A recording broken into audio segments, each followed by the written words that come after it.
Are you gonna answer that? It's not mine.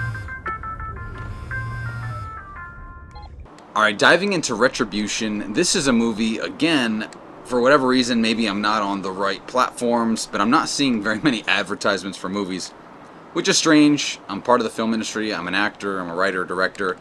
I love movies, I don't know why I'm not getting advertisements. Maybe they're just not advertising very much. So, Retribution is a new Liam Neeson movie. It's starring him, Matthew Modine, and then another standout, which I actually really enjoyed in this film because it's a very, very small cast, was Lily Espel. And I think the only thing that I've seen her in is the second Wonder Woman movie. And she plays, I believe, maybe it's the first movie. Either way, she plays young Gal Gadot. And I think she did really well in this movie. She's a little bit older now, obviously. And I feel like her character, she showed a pretty good range of emotion. And just kind of her timing was really impressive. But I do like to dive into the story first. Let's jump into that. There's not much here. Okay, so this is one of those movies where 90% of it takes place in one vehicle. Or I know there was a movie several years ago where the whole thing took place in a coffin. And some people really liked it. Some people couldn't stand it. For me, it is hard to keep my interest when somebody is in a car the whole time. So Liam Neeson is essentially in a car for 90% of this movie. And I really do mean 90. I'm not being inflammatory. Basically, we first see him at his home. He's in Germany. And he's working with some financial company. Or maybe an investment banker where he sells companies and you know, makes a company go public. So it's really not totally clear what he does, but he works in the financial sector for sure. And you know, he's a salesman. He's sweet talking these people into making these huge deals that are making millions of dollars. And him and his business partner and a couple other partners of the business kind of have access to this one account that nobody else has access to. And I don't want to ruin the story for you, but really what ends up happening is a bomb gets put in his car, and you can see this in the trailer, right? So I'm not telling you anything you don't already know. But a bomb gets put in his car, and he's got to stay in the car the whole time, or if he gets up, the bomb's going to blow up.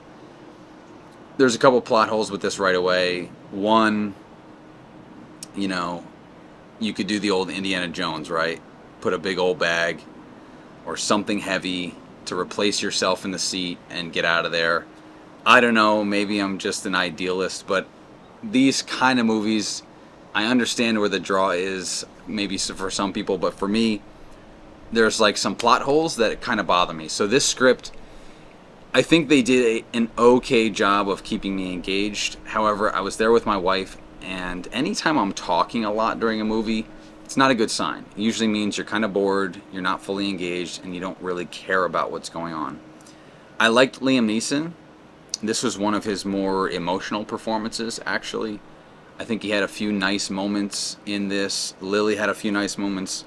Matthew Modine was his business partner in the film. Again, I'm not going to spoil anything for you, but Matthew Modine was fine. He did what he does best, you know. And I feel like everything was kind of just like cookie cutter by the numbers. So I don't have a lot to say about this movie. I'm not sure what the budget was, but keeping the whole thing in a car definitely lowered the budget. There were some nice chase scenes. You know, there was a couple scenes where there was a lot of background extras, and that obviously raises the budget a lot for those days. But those were only one shooting day for each of those scenes. So this is a kind of movie that you could make in like 2 weeks, and just with a small budget. So for me, this was a movie that I wouldn't recommend going and seeing in theaters. If you really love Liam Neeson, he does not deliver the fight scene, you know, badass that you expect. Even though they kind of set that up in the beginning, and I expected him to kind of be a tough guy, he wasn't. He's kind of just a 70-year-old who's still tough, or, you know, a 65-year-old who's still pretty strong, still pretty tough, and definitely mentally tough. So for me, this movie was extremely average. It was very mid. That's all I could think about. And I've forgotten a lot of it already. I saw it late last night.